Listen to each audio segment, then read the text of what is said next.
All right, we'll go ahead and get started. So hello and welcome everybody. Thank you all for joining the program. We're all really happy to be joining you all and sharing this experience of Sahaja Yoga meditation. I'll just start off by introducing myself. My name is James. I'm originally from the US. I've been living in Australia for about 5 years now. And I've been practicing Sahaja Yoga since I was about 19, 20 years old. So about 15 years. I myself started practicing at a public program similar to this, only it was run face-to-face at my university. These days I'm working in IT. I'm living in Melbourne, Australia. Yeah, I'm still using Sahaja Yoga meditation every single day. And really for me, it's just a great tool to actually connect to my spirit and really about the direct enjoyment and experience you get from meditation yourself. And I'd say on a simpler level, I meditate just to bring myself into balance, sort of decompress after work. But really it's just about bringing more joy, happiness, and balance into my life. So yeah, I'll just pass you off now to my wife, Sadhna, who's also co-hosting this program with us. Everyone, I'm Sadhna. It's really nice to finally see you all. Thank you for reading all of the messages on the WhatsApp group. So I'll just give you a quick background of my experiences. I've been practicing Sahaja Yoga since I was a child, as both of my parents were practitioners for many, many years. Currently, I'm a teacher at a special needs school here in Melbourne. And I find that the techniques I've learned through Sahaja Yoga over the years has really helped me to recover from a very busy and stressful day, because we all know how much energy children can take up. But it's definitely helped me a lot. So I just wanted to go through the structure of the program in case you're not familiar with it. It will be running for 21 days, ending on the 22nd of December, just in time for Christmas. So that'll be 3 weeks in total, with a beginners, an intermediate, and an advanced program. So James and I will be hosting the first week, which is the beginners program.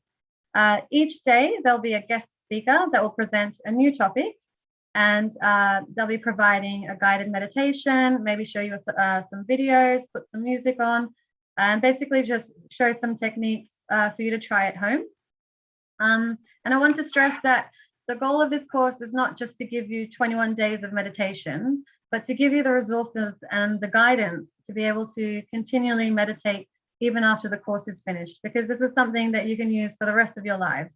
It's not just 21 days, it's actually a lifelong sort of experience and a lifelong process where you grow, and that'll all be dependent on, you know, what you're feeling and how you're going. Thanks, Sadhana.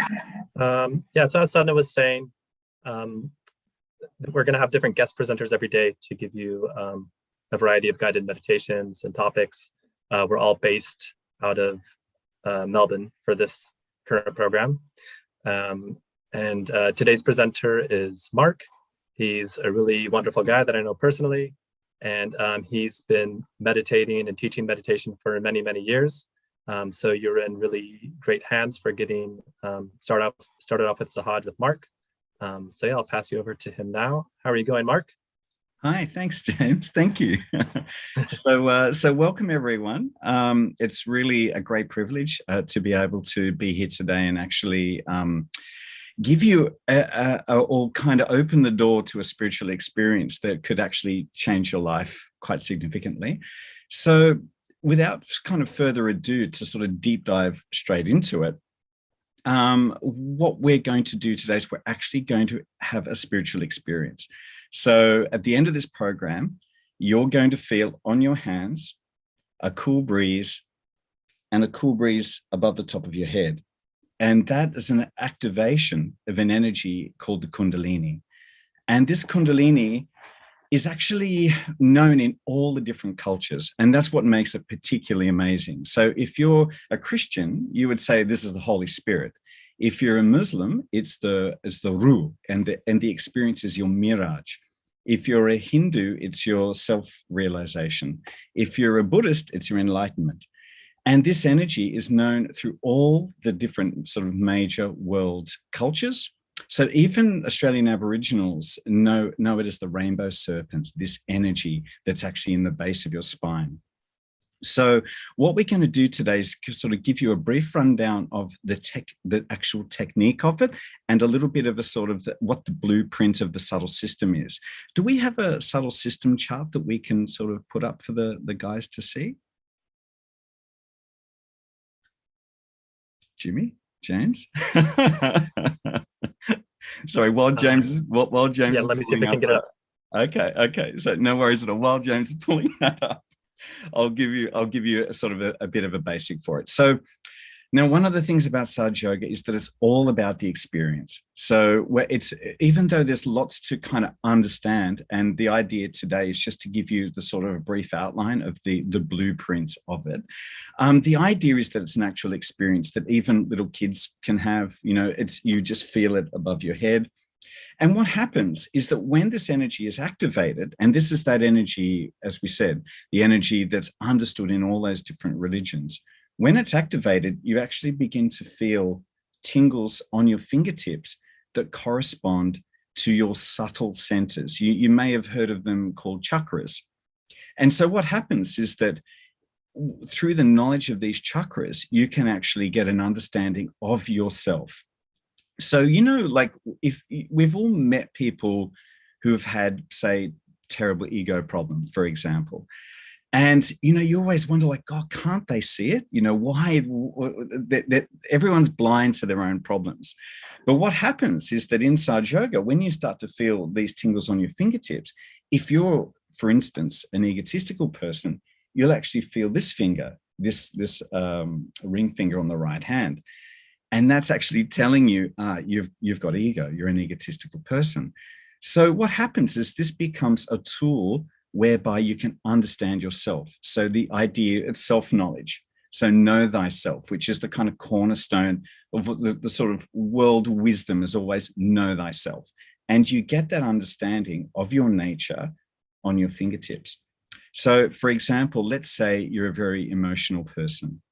You're actually going to feel heat or some kind of tingling on your left hand. And that's to do with your past. You're kind of in the emotional, you're dragged into this kind of emotional state, which is not kind of in the center. It's actually what we would call in the subconscious or in the past. The flip side of that is if you're very futuristic and driven and ambitious and, planning all the time and so on, you become what we call right-sided, and you'll actually feel heat on your right hand. And now that's telling you, here we go, there it is. That's telling you that you're futuristic, that you're not in the center. So what does it mean to be in the center? Now, to be in the center means basically to be without thought. You're just in the moment. You may have experienced this feeling, that sometimes they call it like the flow state. Whereas if, you might be painting or you might be playing music and sometimes you get lost in it and 3 hours can pass and you feel like, oh my God, what happened to the time? We've all experienced that state in one form or another where you sort of feel like you're really in the moment. But most of the time we're not. Most of the time we're either in the past or in the future. When you look at your own thoughts, you can actually see, if you sit back and you watch your own thoughts for a moment, you can kind of see that you're reacting to things, that sometimes it's emotional, sometimes it's analytical, sometimes it's judgmental. But if you actually stopped and really looked at those thoughts, if you didn't think most of those thoughts, it wouldn't make any difference to you. You can actually exist in a state where you're just calm, serene, and basically you decide when you want to think, right? And if you look at your thoughts, most of us just think that because I'm thinking it, it's a valid thought, So, and that's the problem with a lot of mental illnesses. So a lot of people have sort of these chronic, problems of paranoia, for example, and they're so in their thoughts that they think every thought's justified and every thought's correct. But the reality is that you're just bombarded by thoughts, and it's a continual sort of process that you can't do anything about. Now, the beauty of Sahaja Yoga is that you can actually learn how to stop your thoughts. And that's actually the state of meditation. We're going to do that tonight. Now, I just want to bring your attention to the diagram here that you can see on your screen. So if you look at the chart, that's a depiction of your autonomous nervous system.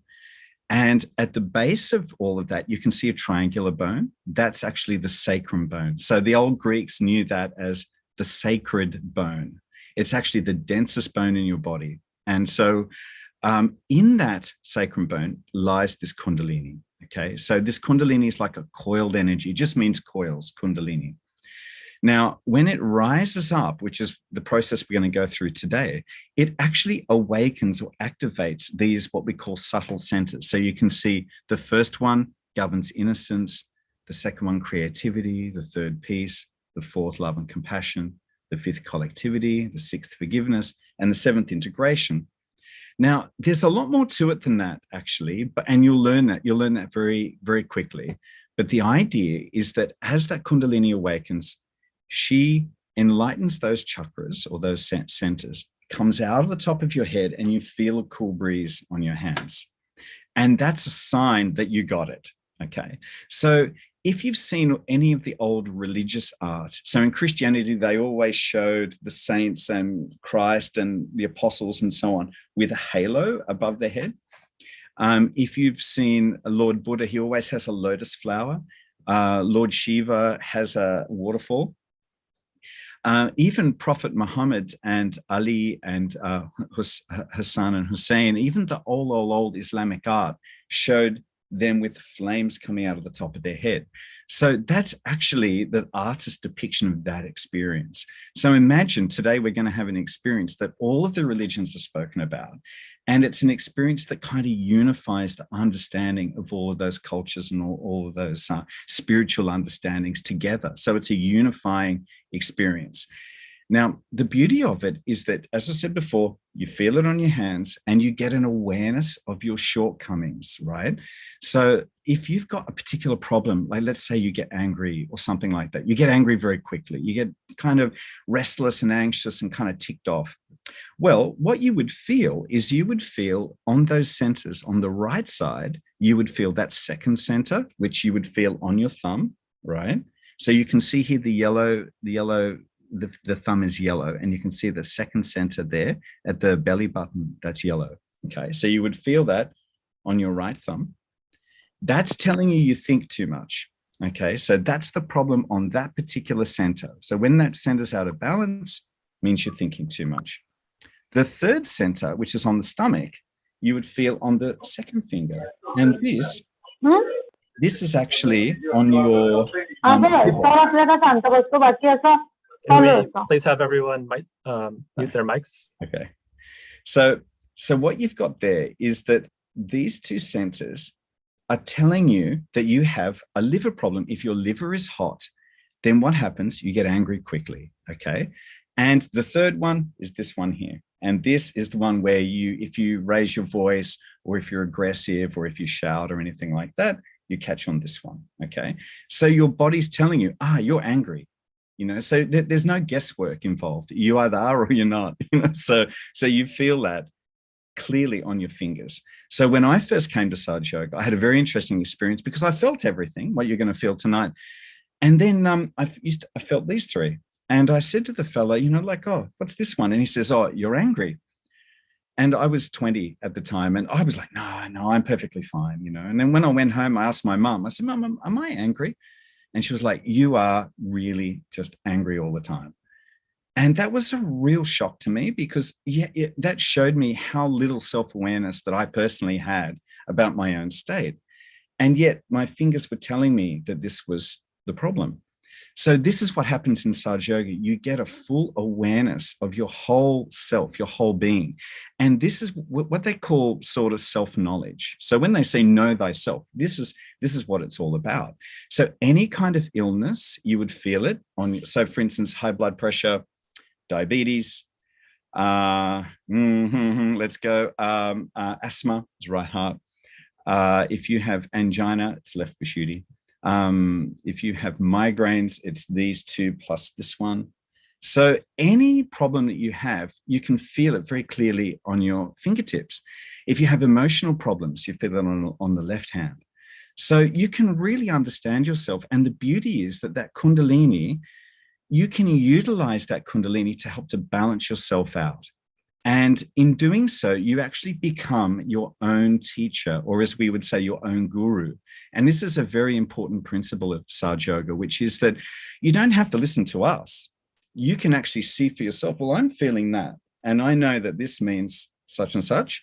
And then we have ways that you can treat those problems.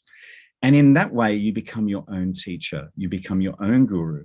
And this is super important because you're not beholden to really anybody. But the whole thing is, it's a great collective awareness, and we all kind of come together and meditate because in that state, the meditation is much deeper. So you have to become your own guru, but you also integrate collectively for the deepening side, which is the meditation. Okay, so that's a snapshot of this subtle system. Okay, now you feel it on your fingers. But the main experience and why we're here really tonight is because you're going to feel this Kundalini awaken. It's going to rise up your spine. It's going to come out of the top of your head.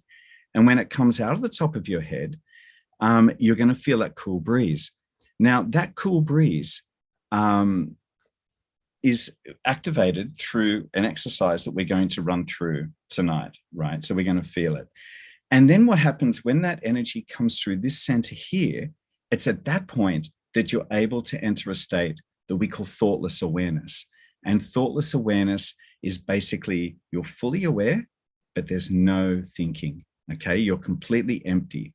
Now, it's very interesting that the state of meditation, if you look meditation up in the dictionary, it will say something like contemplating deeply and so on. But actually, it's just switching your brain off and allowing yourself to be empty. But that's really, really hard to do. So as you know, because your thoughts are rising and falling like waves, and they're very constricted. And at no point are you able just to relax and get into that state. But because once your Kundalini rises and comes through this center, what happens is those thoughts begin to elongate. And at that point, you can be thoughtless for 5 seconds, 10 seconds, 15 seconds, and so on at a time. And with practice, you can elongate it further, and then you can be in meditation anytime you like, when you're driving your car or when you're in a meeting or, in the morning when you actually want to sit down and do meditation as well. So you can be in this state all the time and you can switch into it.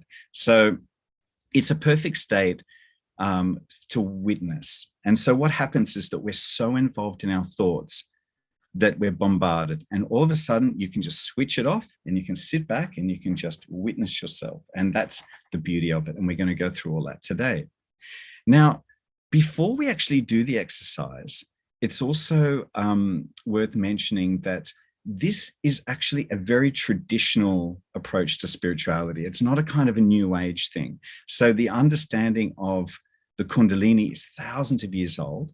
And all of the great traditions have spoken about it, as I mentioned earlier. So there's no sort of hippie trippy stuff about this. This is like a very grounded and very traditional approach to your spirituality, which is actually super important because you're trusting your spirituality to an experience that you need to know is sort of steeped in the very great traditions. Okay.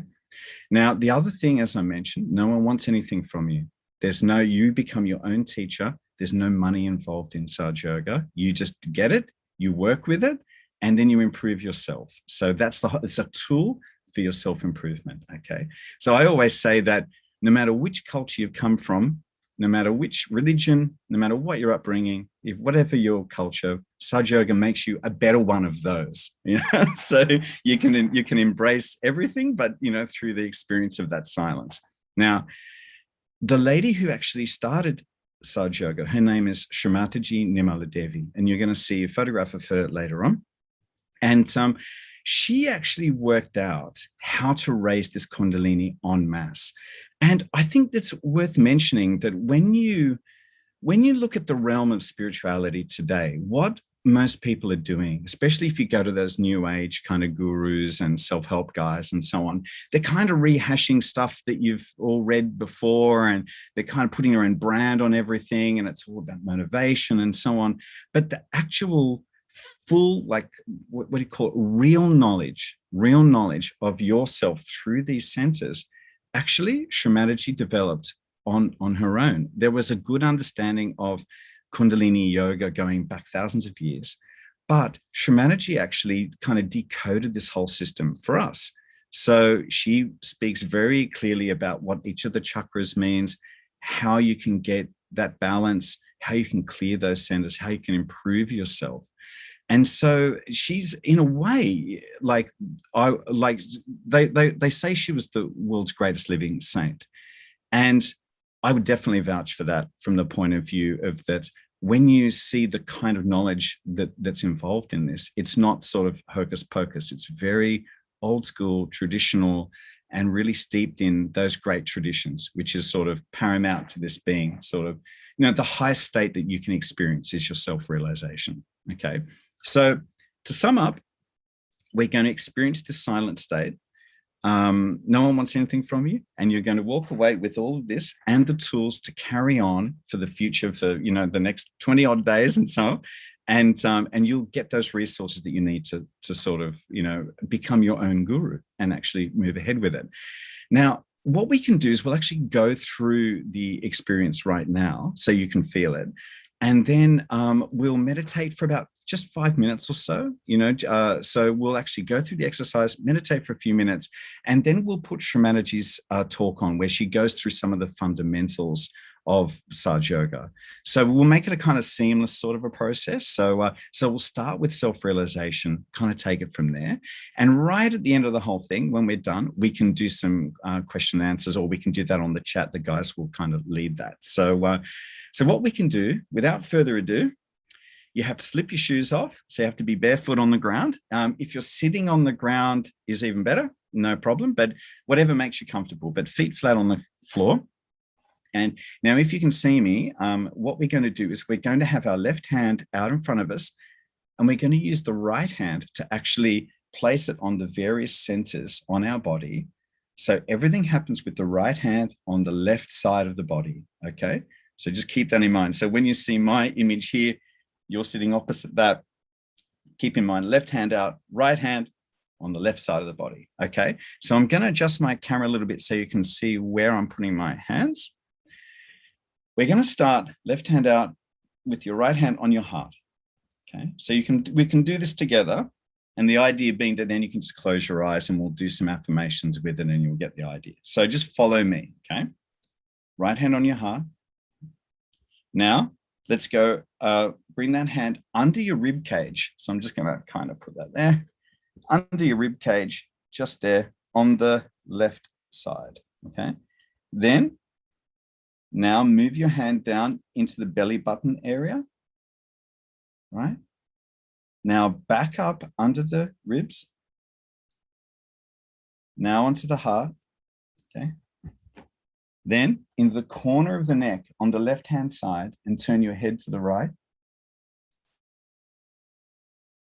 Okay. Now with your right hand across your forehead and your chin down. Then on the back of your head, but the top part, like this sort of part of the back of your head with your chin up. Lovely. Then with your fingers pulled back, we're going to put the center of the palm on the fontanelle bone area on the top of your head like this. So it's actually slightly forward and we're going to rotate it clockwise 7 times. Okay.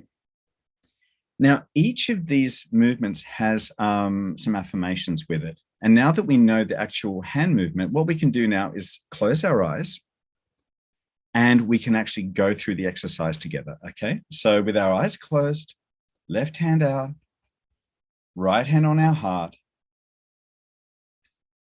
And here we're just addressing these affirmations to this Kundalini energy. She's your mothering energy. So we're going to address her as mother. So we just say here, just 3 times in your own mind, you can just ask, Mother, am I the spirit? Mother, am I the spirit?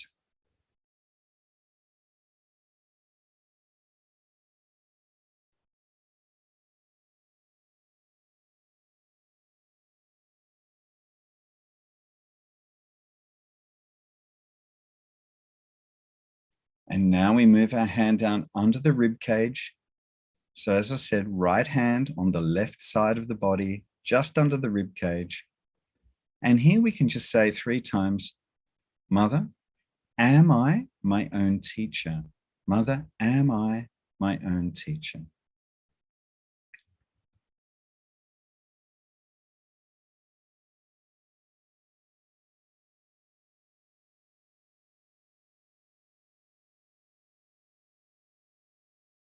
And now we can move our hand down to the belly button area. And here, holding on, pressing nice and firmly, we can just say, we'll say 6 times, Mother, please give me the pure knowledge. Mother, please give me the pure knowledge. 6 times.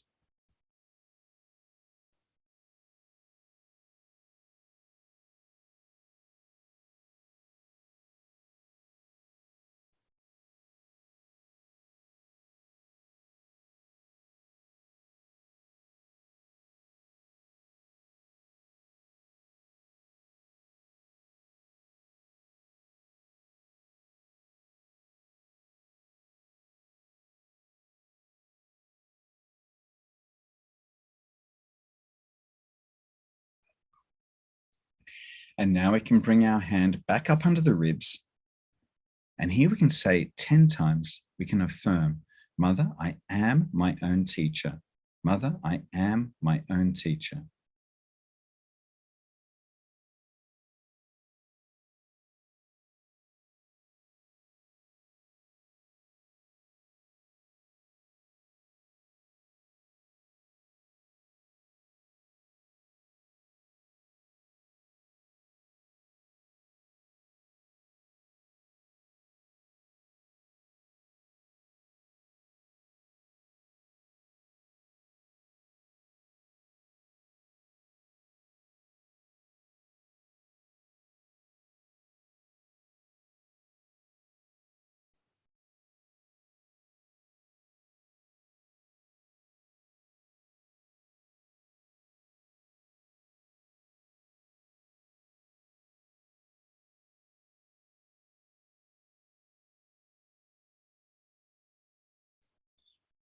Now we can bring our right hand on our heart, and 12 times we can affirm, Mother, I am the Spirit. Mother, I am the Spirit.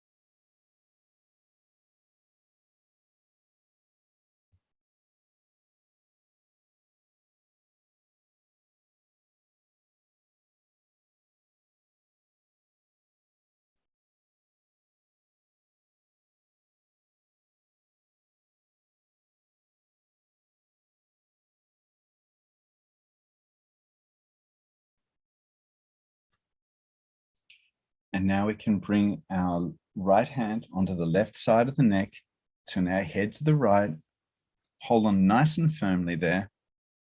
And here we can just say 16 times, Mother, I am not guilty. Mother, I am not guilty. Mother, I am not guilty.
And now we can just bring our right hand across our forehead with our chin down.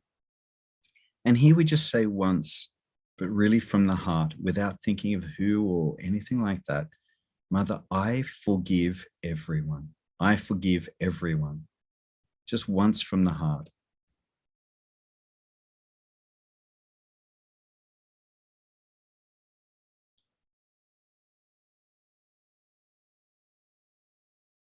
And now with the hand on the back of the head, with your chin up. And here we can just say, Mother, please forgive me if I've made any mistakes. Mother, please forgive me if I've made any mistakes.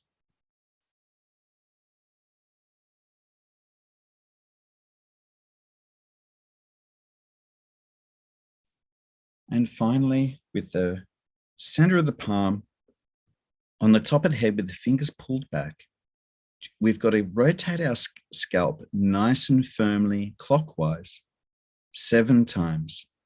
And each time we rotate it, we ask, Mother, please give me my self-realization. Mother, please give me my self-realization. Mother, please give me my self-realization. 7 times.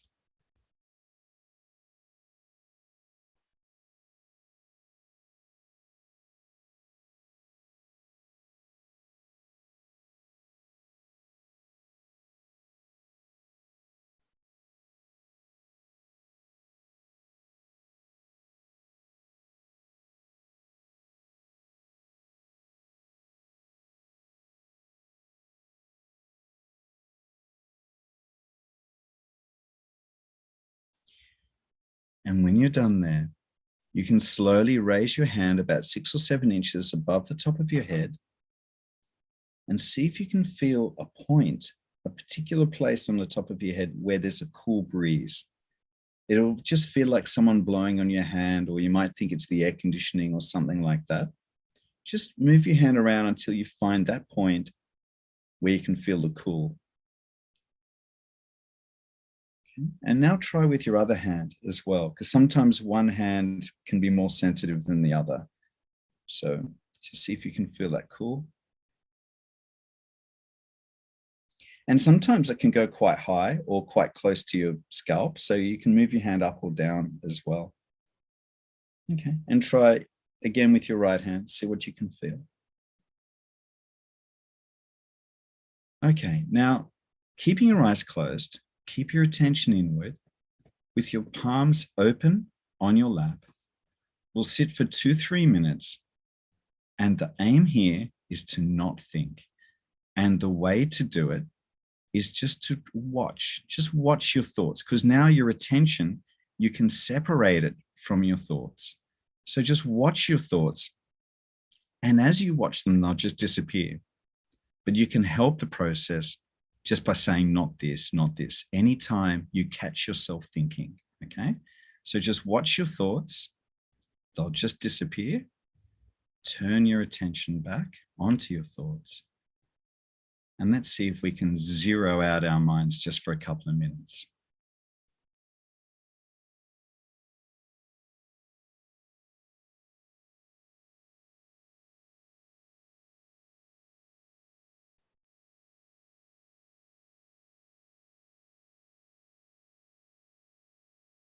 Not that thought.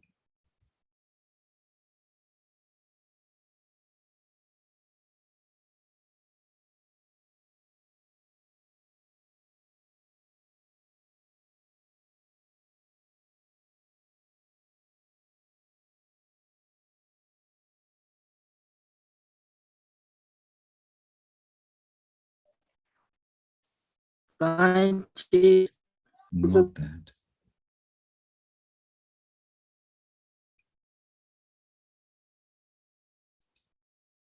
Just watch your thoughts, and they'll just disappear automatically just by turning your attention back.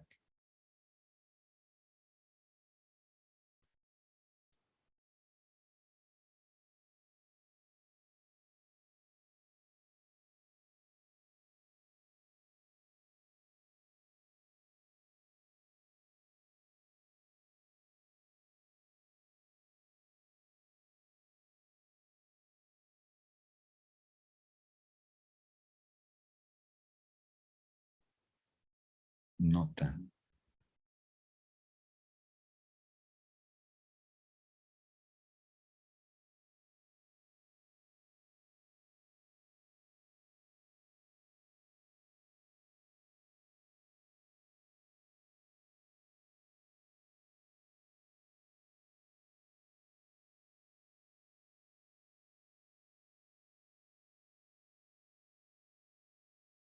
Not that.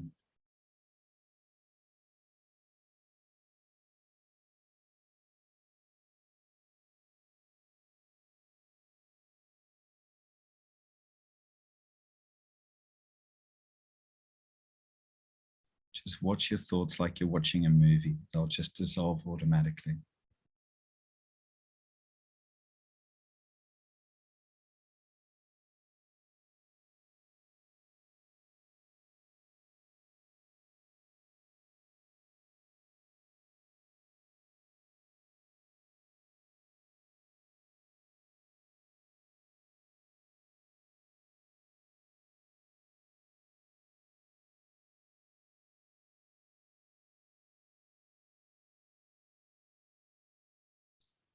Just 1 more minute with just full attention. You can do it.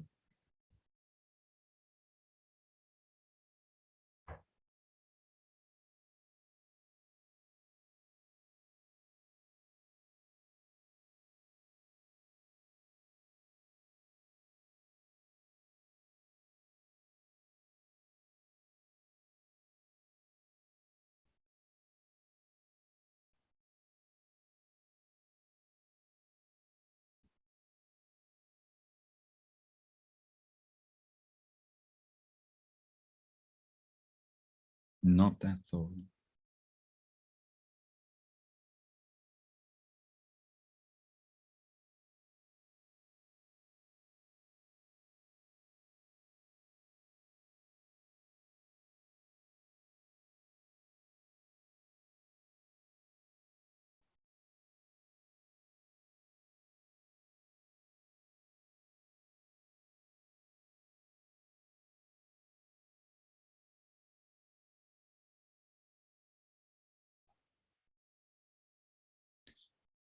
Now just try and stay in this state, and we'll just watch about 15 minutes of Shramataji, just walking through some of the basics of Sahaja Yoga.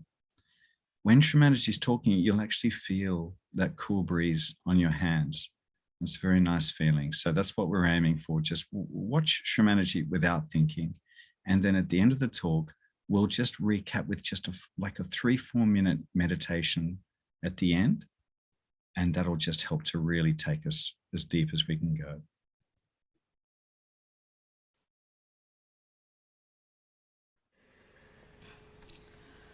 I bow to all the seekers of truth.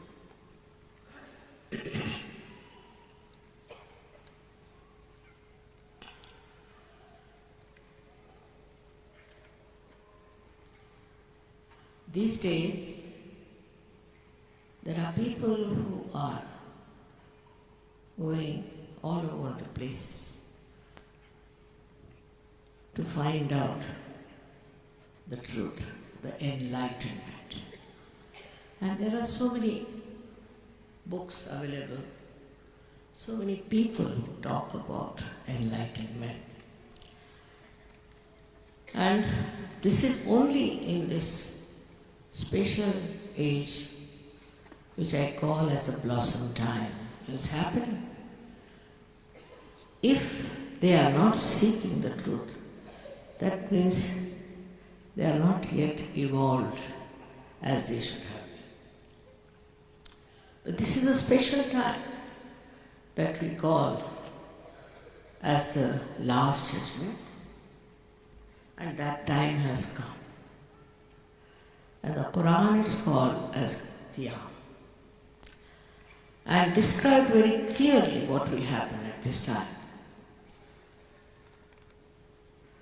All these have been indicated in all the books which are, I would say, mystical, or who we can call as religious, whatever you may call it, the mystic part. They have all indicated this time, by the end of this century, this should happen. And this has bewildered many people. They are going hither and thither, getting into problems. As it's very embarrassing what Dr. Derek Lee has told. It's a fact that I went to Russia and a scientist came forward. And he said that, "Mother, I have seen your photographs." And it says so much, because I haven't seen more than one line showing. It was very embarrassing, the whole thing was very embarrassing for me. And he said, "I've proved it now through all equations and everything," and he showed me the book, which is in Russian language, and all mathematical calculations, that one has to go to a vacuum state, a physical vacuum state, for reality to be understood. It was, I think, too much of science in it.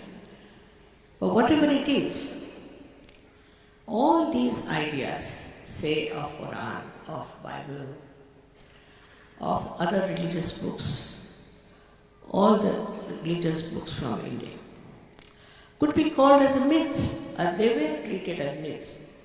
Many people thought it was just a myth, and they said, "No use believing in all these things, there's no thing."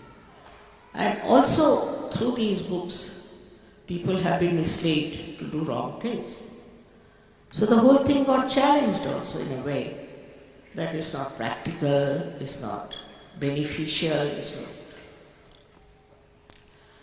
But when it becomes a real experience, you may call it subject, you may call it anything, but when it becomes a real experience, then you start believing in it as a reality.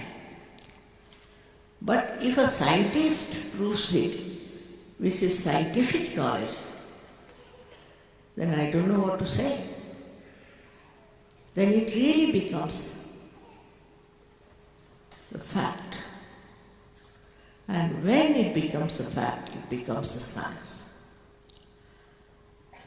Science can be challenged. First of all, science is immoral.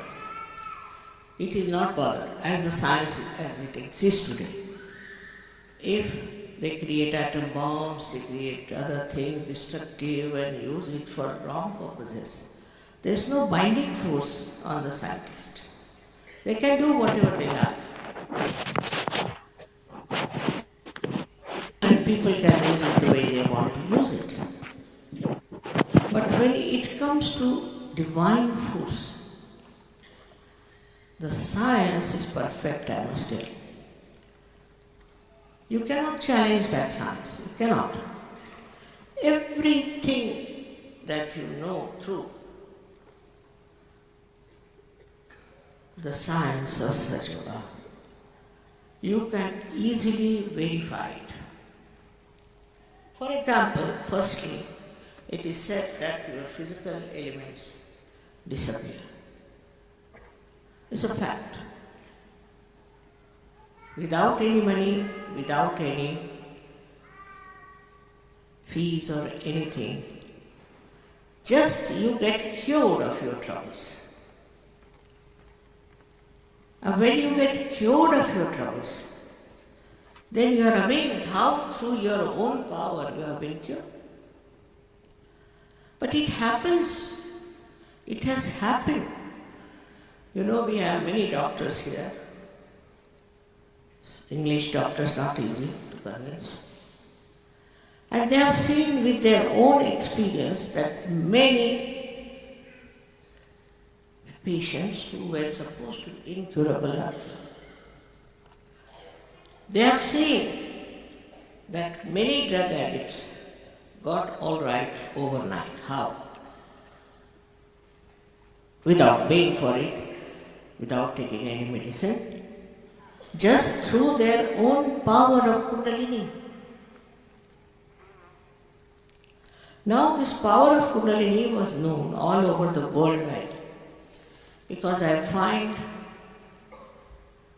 in their museums Kundalini drawn in the triangular bone, even in Sweden as well. But I should say it's in Finland as well. Then also I went to Ukraine in their museum. There are all pictures of these chakras and of the Kundalini. And in a far-fetched place like Bolivia, where we could not reach there even by air about, I think, 6 years back, you find the pictures of Kundalini. And Colombia, the ancient Colombia, had created statues in which Kundalini was the main thing. So somebody must have told them, or they might have known about it. But somebody went from Italy to Bolivia, and the Bolivian people said, we know all about it, yes, we know. But we don't know how to raise the Kundalini. And now there are, I think, 8,000-9,000 people in that far-fetched place of Bolivia who have got their realization. For which you don't have to pay, is the main thing one should understand. It's like you don't pay for your breathing, you don't pay for your digestion. In the same way, for your ascent to a new life, last, we can say, the breakthrough of your evolution, for which you don't have to pay. As soon as you understand this point, you'll be amazed that you will give up all nonsensical people who are marketing their things, selling their things. You see, it's something absurd. The absurdity to such a limit that you become blind and you don't know what they are doing, what they are up to. I don't want to listen to anybody who wants to tell you the truth. Now, if we have to see for our own ascent, as they say in Quran, Miraj. In Indian, this thing is called as self-realization, Atma Darshan, or you can call it Atma Sakshatkar. If you really want it, it's very easy and has to be easy because it is so vital. And when that works out, you actually experience it. And it can be tallied with the description of it. The trouble is we are so mental. We want to derive everything on a mental level. Now thank God the scientist has found out something for your mind to go round and round and round and reach the point. Because I think sometimes this mind, which is filled with all kinds of false ideas sometimes, slightly right ideas or sometimes real ideas, they go on bombarding in your head. And this scientist has said that you have to go to the vacuum, which Jung has described as thoughtless awareness, to become thoughtless. When you become thoughtless, then you can see, feel reality. So what happens? How do we get thought? When we go to some place, we see something. Immediately we react. That's our habit. This can be also proved scientifically why we always react. Either we react towards it or we absorb it. So all the time our mind is working, and it is a wobbly mind. You are all the time bothered with it, and the modern times are the worst. Though this is the special time, as I said, because this is the time when people think the most. And this thinking goes on acting in such a way that they suffer from all kinds of diseases. Also, sometimes this mind doesn't tell you that this is wrong, that is wrong. You go on doing things, for example, Hitler, how he behaved, how he killed so many people, but he never realized he was doing something wrong. Never. Ultimately, he killed himself because he was afraid that he'd be caught, but not that he repented. So they go on doing wrong things all the time without knowing that they are doing wrong things. Now to say this is sin, that is sin, only fills people with fear, that's all, and guilt. But actually, when you become the self, in the light of the self, you know what is right and what is wrong. What should be avoided? What is not beneficial for you? You just know, because you know about yourself. You get the self-knowledge. That is, you can feel your centers as being told to you on your fingertips. This again is said in the Quran, that at the time of Qiyamah, the last judgment, your hands will speak. But whole thing gets perverted sometimes by using it for a wrong purpose. That's how we have destroyed sometimes the real knowledge, the subtle knowledge of our being. It's nothing to stand for hours together on one leg in Himalayas, torturing your body. You don't have to torture your body at all. People think that if you have to perfect yourself, you must torture. This body is the temple. What is the use of building temples after temples when you cannot build your own temple? This body is the temple, and why should you torture this body? You must look after this body. Look after with love, with respect. And then only you will realize how important it is to have a body. All these funny ideas, of renunciation and all false kind of approach is not going to help. My daughter was coming from India. She said there were some queer people traveling with us in first class. So they wouldn't allow the air hostess to come and serve them because they cannot allow the air hostess to talk to them. So I said, did you talk to them? I said, how could I? I am a woman. Who would talk to me?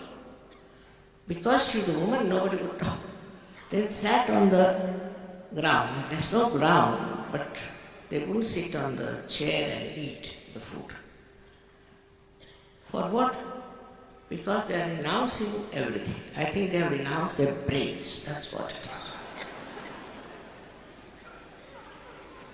All kinds of stupid things people do. For what? To achieve that state of tranquility, the state of self-realization, of self-knowledge. But just think of it, which is what has to happen inside. What's the use of doing something outside? Unnecessarily making a mess of yourself and of others. It is absurd the way people try to understand that by troubling your body, by making a mess of your body, making a mess of the whole society, that you can achieve something which is so subtle and beautiful.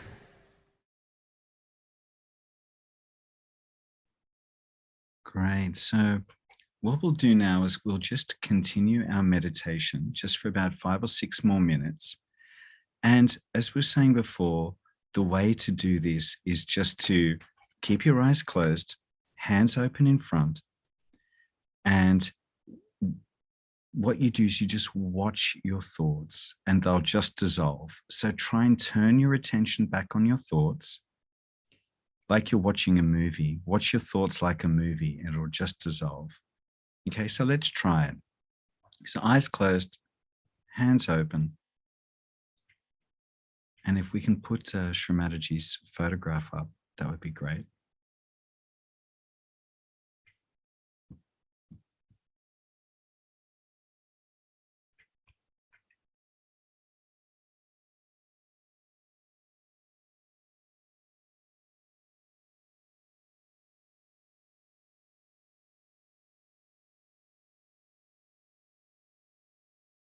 Not that.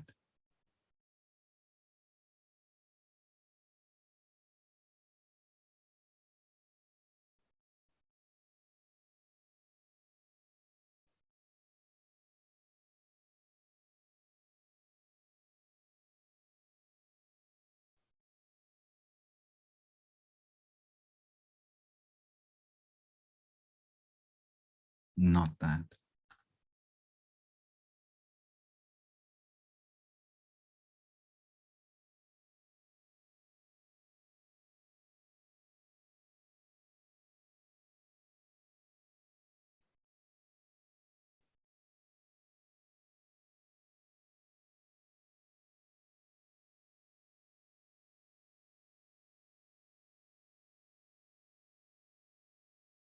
Not that. Don't let your attention drift outward.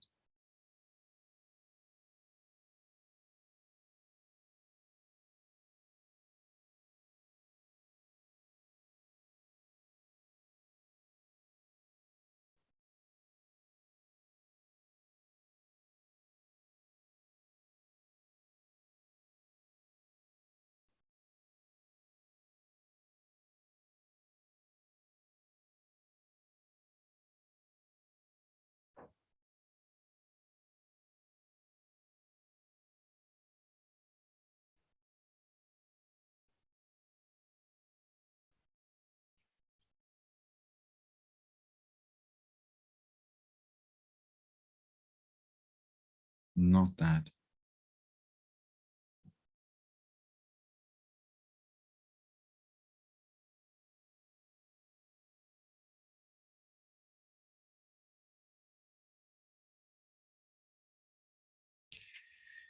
just bring your right hand up across your forehead with your chin down, and just say in your own heart a few times, Mother, I forgive everyone. Mother, I forgive everyone.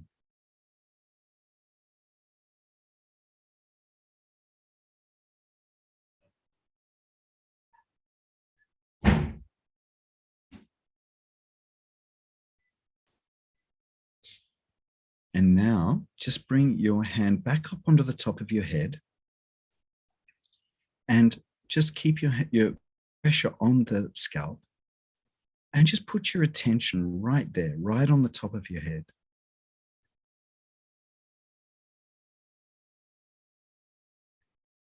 Now, once again, we'll just slowly rotate our scalp clockwise 7 times. We'll just ask, Mother, please give me my self-realization. Mother, please give me my self-realization. Mother, please give me my self-realization.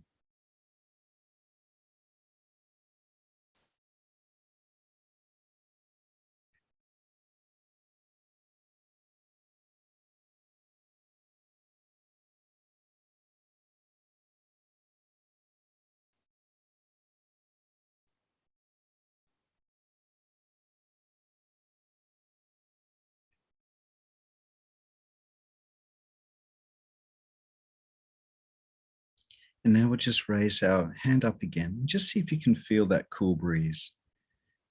If your chakras are catching a little bit, you might feel some warm, but that's okay. Everyone's got those sort of things and it'll clear out. But hopefully you're feeling a nice cool breeze up there above the top of your head, and try with your other hand as well. It's quite subtle. It's like someone blowing on your hand.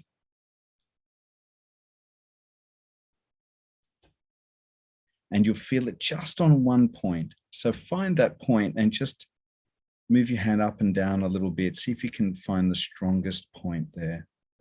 Try your other hand again.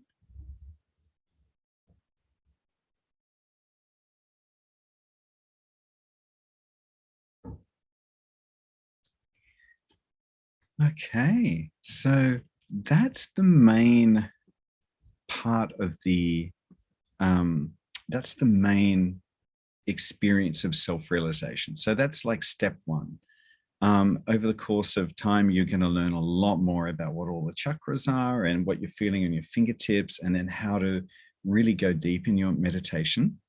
But there's one final little thing I'll just show you, so now you can do it at home once you've got this. Instead of doing this whole exercise all the time, all you need to do is just what we call raise your kundalini. And all you do, and you can follow me, is you bring your left hand down sort of near your belly button, and then you get your right hand and you turn your right hand around it like this and raise it up. And then above the top of your head, you tie a kind of a pretend knot, and you do that 3 times. Now, what happens is the kundalini actually works with your hands. So instead of having to do the whole exercise all the time, we tie it 3 times on the last one, okay? Instead of doing that whole exercise, you just do this, okay?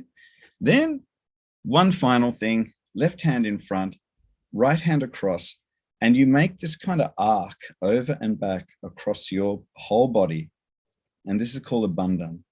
And this is like a subtle protection for your chakras, using that cool breeze or using that kundalini energy. So you'll learn a lot more about this in the next couple of weeks. 7 times. Okay, there we go. All righty, so there we go. So I hope you're feeling it. If you're not feeling it, or if you have any sort of, confusion, please hit us up in the chat and we'll see what we can do to help, okay? And with that, I'll hand back over to the guys. Thanks so much, Mark. Mayank, thank you. That was a really beautiful meditation. I think everyone's in a very peaceful and blissful state now after that. I'll just share my screen. I want to point out to you all the resources that are available. Good evening, James. Nice to meet you. That was a fantastic experience, by the way. Oh, thanks. Yeah. My name is Pratisha. I got a quick question. What is the actual meaning of Kundalini? What does the word Kundalini mean? Well, look, actually, I would love to answer that question for you. But I think what we're going to do is open up questions into the WhatsApp group. But just to answer this quick one for you, Kundalini actually, it means coils.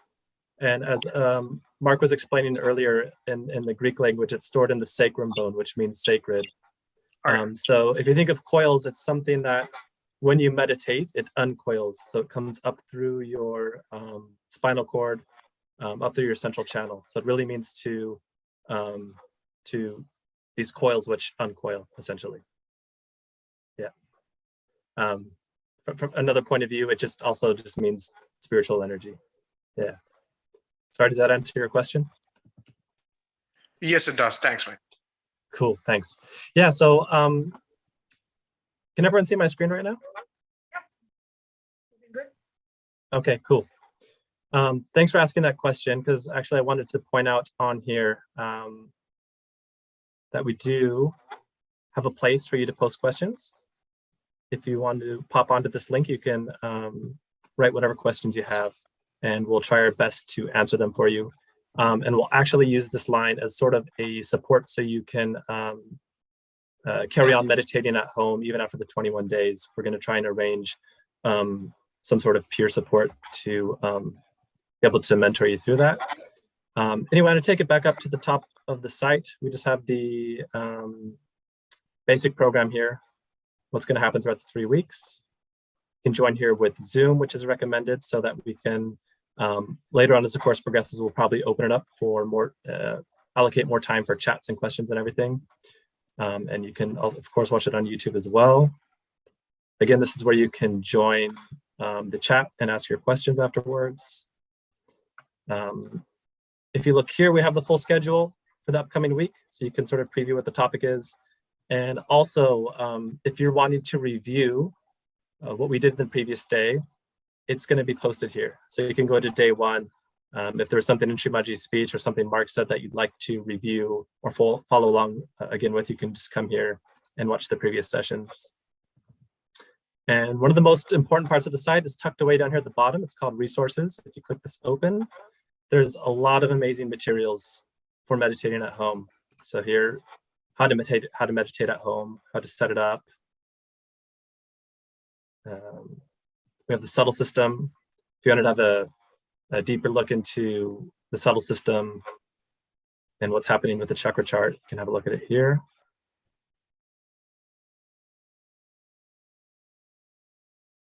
There's meditative music. If you want to start meditating at home, but you want sort of something in the background to sort of help calm your thoughts or something to put your attention onto to guide your meditation. Anyway, it's a really incredible resource that they've put together, and it's all available to you for free. So I'd really recommend come and having a browse and make use of it. And I would just reiterate as well that meditation, it really, the benefits and the experience really develop a lot with nurturing and with practice. So I would encourage everyone, whenever you have some spare time, to come onto here and find out which of these resources might help you get into meditation and get you practicing at home. Yeah, so I'll just pass you off to Sadhana to explain tomorrow's program. Thanks, James. So I just wanted to give you a brief run through of tomorrow's program, just so you know what to expect. Our guest speaker will be Paul, and he will go through how meditation can help us to manage stress.